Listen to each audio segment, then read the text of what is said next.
আপনি জানেন কি মানসিক সমস্যায় ভুগলে অনিচ্ছাকৃত দুর্ঘটনা তুলনামূলকভাবে বেশি ঘটে?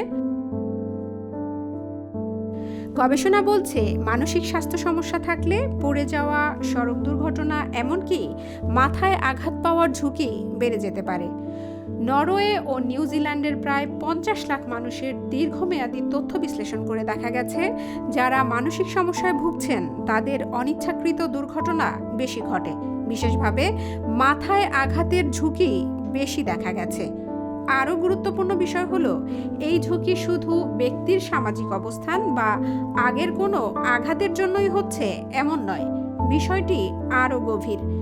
খুব সহজ করে বললে, মানসিক চাপ, দুশ্চিন্তা বা ডিপ্রেশনের মতো সমস্যা হলে অনেক সময় মনোযোগ কমে যায়, সিদ্ধান্ত নিতে সময় লাগে, ঘুমের সমস্যা হয়, শরীর ক্লান্ত থাকে, আবার কারোর ক্ষেত্রে ঝিমঝিম ভাবও আসতে পারে।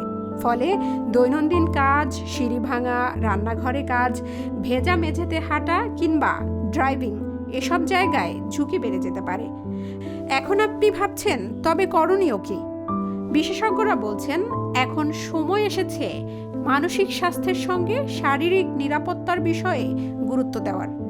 তাই মানসিক সমস্যায় ভোগা ব্যক্তিদের দুর্ঘটনার ঝুঁকি সম্পর্কে সচেতন করা, হাসপাতালে ভর্তি হওয়ার সময় বাড়তি নজর রাখা ও প্রতিরোধমূলক ব্যবস্থা নেওয়া ভীষণ জরুরি। এই গবেষণা মনে করিয়ে দেয়, মানসিক স্বাস্থ্য শুধু মনের বিষয় নয়, এটি সরাসরি জীবনের নিরাপত্তার সঙ্গেও জড়িত।